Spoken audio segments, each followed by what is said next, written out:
Top 10 fascinating facts about Liberia. Countries are weird places. So much of our individual identities are tied to arbitrary lines on maps. Robert Anton Wilson said, every national border marks the place where two gangs of bandits got too exhausted to kill each other anymore and signed a treaty.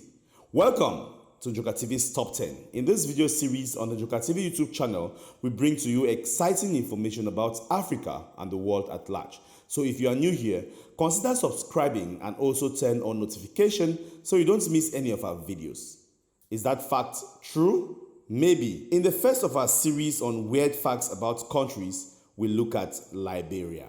Number 10. Liberia was originally an American colony set up by a coalition of slavers and abolitionists. Way back in the progressive days of the antebellum United States, some forward-thinking and moderate slave owners realized that the days of slavery were numbered.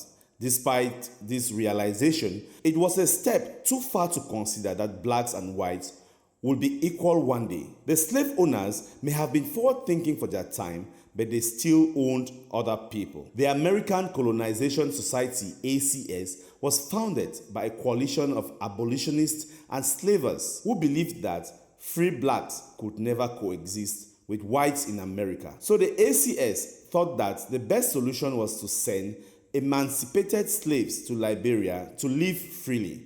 After the ACS bought land in Liberia, the first settlers, who were former slaves, arrived there in 1822, but they died of ridiculously nasty diseases in the swamp. So technically, the second group of former slaves actually settled the land. Number 9.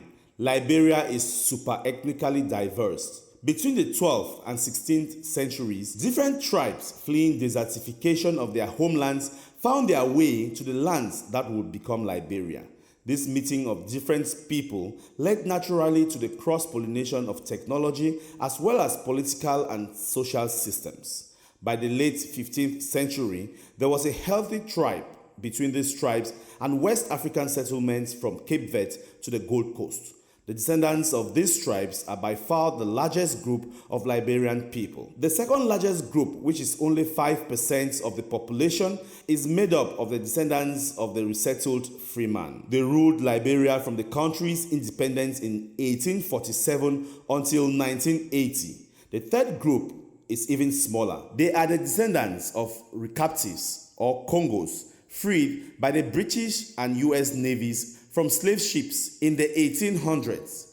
Although there has been some mixing along the way, the oligarchic system implemented by the American settlers preserved a power of the elite minority. Incidentally, the Constitution of Liberia is based on the US Constitution. But you can be sure that both countries becoming plutocratic systems with minimal social mobility is entirely coincidental. Number 8.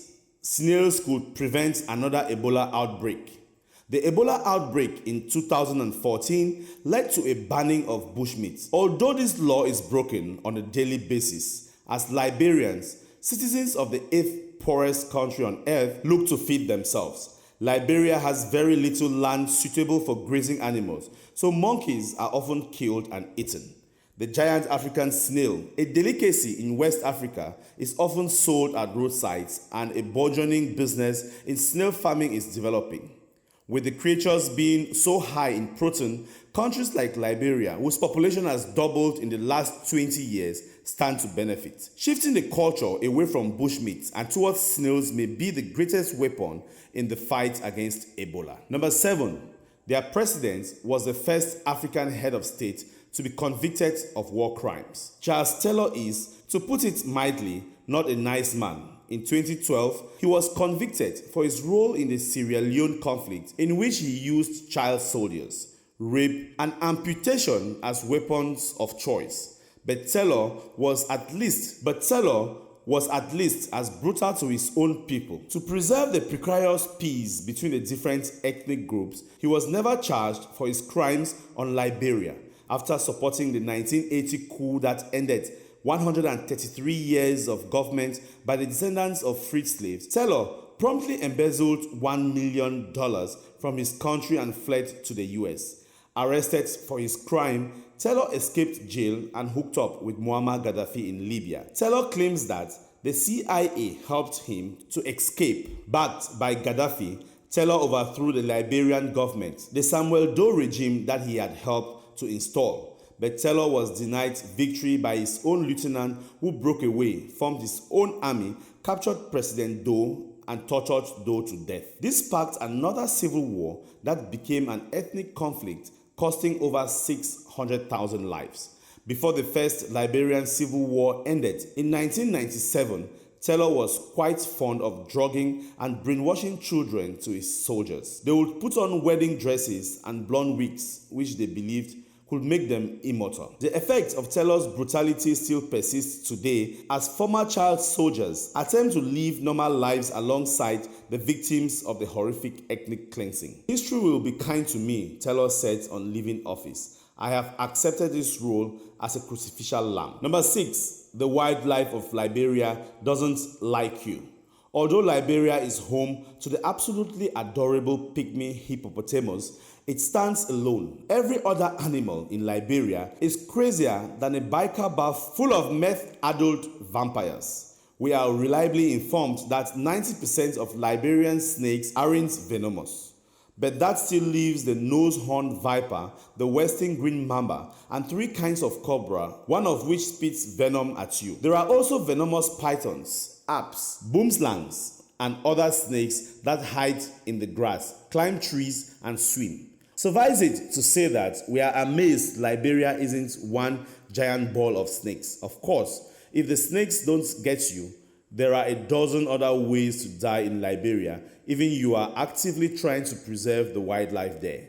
In April 2017, 2 rangers were murdered by humans who had been living illegally inside a Liberian rainforest. The problem stems from the population's dependence on bushmeat for protein, which leads to poaching. Angry mobs often kill forest rangers who try to protect the rainforest's endangered species, but it doesn't stop there. The poachers' bushmeat may be infected with germ that can spark an Ebola outbreak. Number 5, teetering in the brink of ecological disaster. In an ironic twist, Liberia is suffering from the effects of global warming while contributing almost nothing to climate change.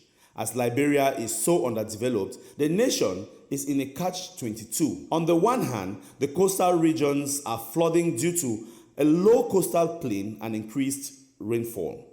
As a poor country, Liberia can do little about this, even though there is a vast oil deposit available for exploitation. The catch is that the deposit sits beneath the Upper Guinean tropical forest, a protected area.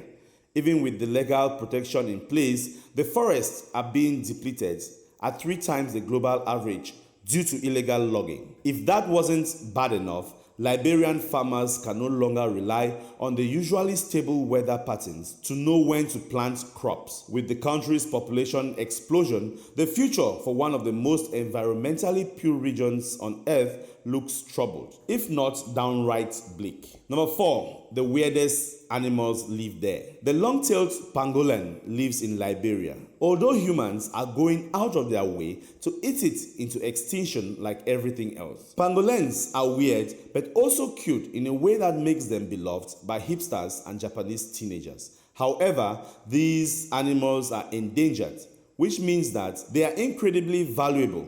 As a result, the pangolin is the most trafficked animal on earth. Despite looking like a honey badger in a snakeskin suit, Chinese medicine has decided that eating pangolins is good for you.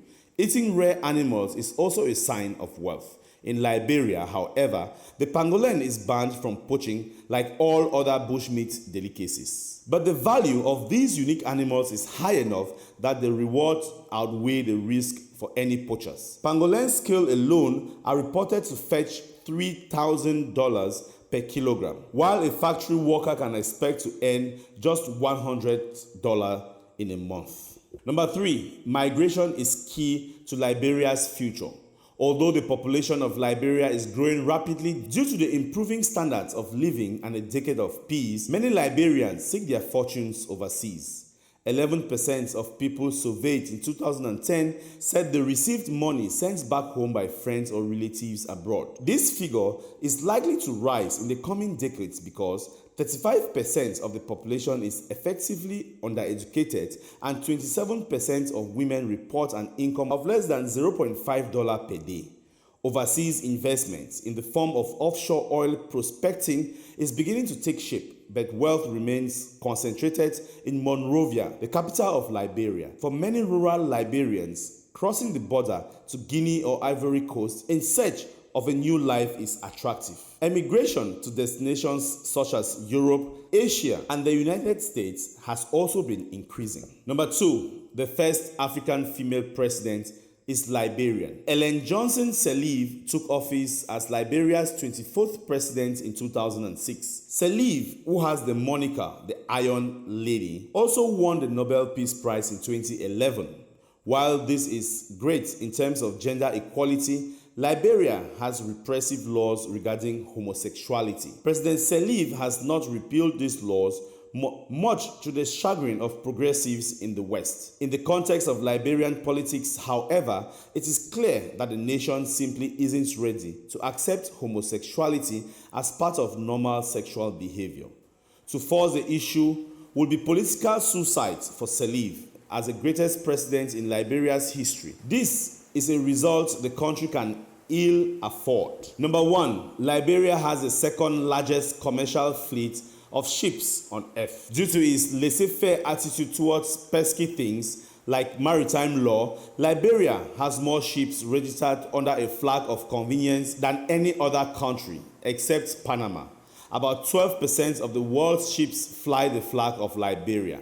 According to the Liberian Registry, Liberia has earned international respect for its dedication to flagging the world's safest and most secure vessels. Even so, the registry itself is operated by a US company, despite so many ship owners taking advantage of Liberia's lax maritime laws. Very little of the registration fees have benefited the people whose flag adorn approximately 4,000 vessels.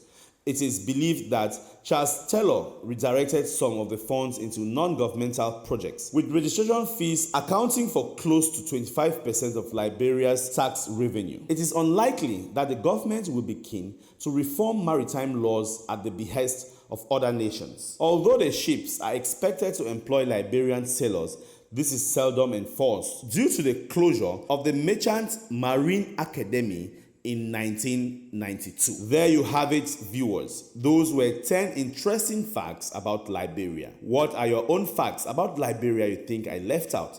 Please drop it in the comment section below. Hope you enjoyed this video, and if you did, leave us a thumbs up. And also do not forget to subscribe and turn on notification so you don't miss any of our exciting videos.